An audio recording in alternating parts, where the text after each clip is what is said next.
Today, we're going to have a little fun if Mazikeen and Monkey will work with me, which we'll see if they will or not. I was asked how I got Monkey to go left and right. Mazikeen also does it. So I'm going to try to see if we can get it done today. It's been kind of a crappy day outside. I got both dogs inside, so it's going to be one of those deals where I start with one and then the other one's going to join in, and then it's going to become weird. So, anyway, the way I started out, Mazikeen, here, sit. The way I started out is I take the treat, put it in my hand. You know, if you've ever heard of that targeting, this is part of it. And what you're going to do is you're going to bring it down to her level. You're going to have her go around in a circle. And then, yes. And you continue to do this for however long it takes for her to actually really start focusing and following to where you don't have to put the treat in front of her so much. And you just continue it. Every time they do it correctly, mark them with a yes or however you encourage your dog to do whatever. I always started going right first, and then I started doing the left after they got the idea of going to the right. I'd start going to the left, and then I started naming it by going Mazikeen, go right, good girl, yes.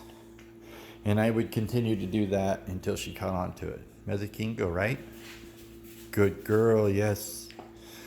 And you just continue to do that. You don't have to get super excited. You don't have to do any of that stuff. Sorry about the sink. Then after a while, you can step away from them. Mazikeen, go right. No, she ain't going to focus. Go right. Good boy, Monkey. You're doing it.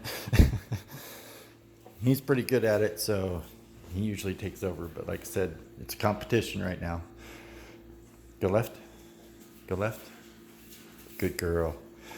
The reason I said to bring that treat way down low to their advantage, or however you want to call it, if you just go above their head, they're going to get kind of jumpy and try to jump at it and stuff, and that's not what you want. You want them to stay low and just do, here, follow.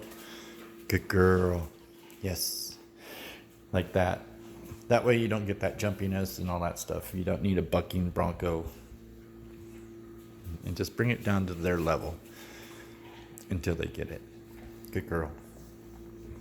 With Monkey, I can hold it above his head. He usually doesn't jump at it. Monkey, go right. Good boy. Yes. And that's basically my trick. That's how I did it. I did it every night for like 15 minutes a night, usually around bedtime.